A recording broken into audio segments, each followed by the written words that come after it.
Miss India cine Shetty ಅವರು ಮಂಗಳವಾರ ರಾತ್ರಿ ಕಾಪು ಹೊಸ ಮಾರಿಗುಡಿ ದೇವಸ್ಥಾನಕ್ಕೆ ಭೇಟಿ ನೀಡಿದರು. ಕಾಪು ಶ್ರೀ ಮಾರಿಯಮ್ಮ ದೇವಿಯ ಭಕ್ತೆಯಾಗಿರುವ ಸಿನಿ ಶೆಟ್ಟಿ ಅವರು ಮಿಸ್ ಇಂಡಿಯಾ ಪ್ರಶಸ್ತಿ ವಿಜೇತರಾದ ಬಳಿಕ ಪ್ರಥಮ ಬಾರಿಗೆ ಕಾಪು ಹೊಸ ಮಾರಿಗುಡಿಗೆ ಭೇಟಿ ನೀಡಿದ್ದು ಅವರನ್ನು ಆತ್ಮೀಯವಾಗಿ ಬರಮಾಡಿಕೊಳ್ಳಲಾಯಿತು. ಬಳಿಕ ದೇವಸ್ಥಾನದ ವತಿಯಿಂದ ಪ್ರಸಾದ ನೀಡಿ ಗೌರವಿಸಲಾಯಿತು. ಪ್ರಸ್ತುತ ಕಾಪು ಶ್ರೀ ಹೊಸ ಮಾರಿಗುಡಿ ಜೀರ್ಣೋದ್ಧಾರಗೊಳ್ಳುತ್ತಿದ್ದು, ಜೀರ್ಣೋದ್ಧಾರಕ್ಕೆ ತಮ್ಮ ಮನೆಯ ವತಿಯಿಂದ 99 ಶಿಲಾ ಸೇವೆ ನೀಡುತ್ತಿದ್ದೇವೆ. ಮಾರಿಯಮ್ಮ ದೇವಿಯ ಭಕ್ತರೆಲ್ಲರೂ ಶಿಲಾ ಸೇವೆ ನೀಡುವ ಮೂಲಕ ಮಾರಿಗುಡಿ ಜೀರ್ಣೋದ್ಧಾರದಲ್ಲಿ ಕೈ ಜೋಡಿಸುವಂತೆ ಮನವಿ ಮಾಡಿದರು.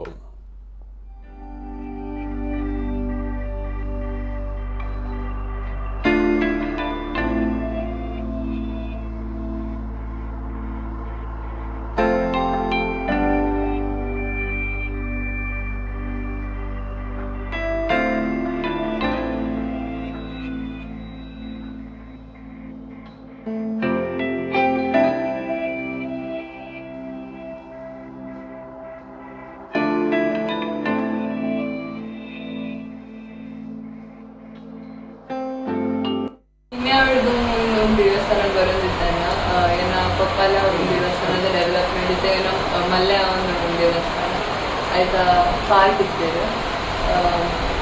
ಯಾರೇ ಇದೆ ಮುಂದೆ ದೇವಿನ ಆಶೀರ್ವಾದ ಊಟ ಕೆರೆ ಮಿಸ್ ವರ್ಲ್ಡ್ ವಿನ್ ಆದ ಬರ್ತಡ ಅದ ಸುಮ್ಮಿ ಅನ್ನೋ ಒಂದು ದೇವಸ್ಥಾನ ಬರ್ತಿದೆ.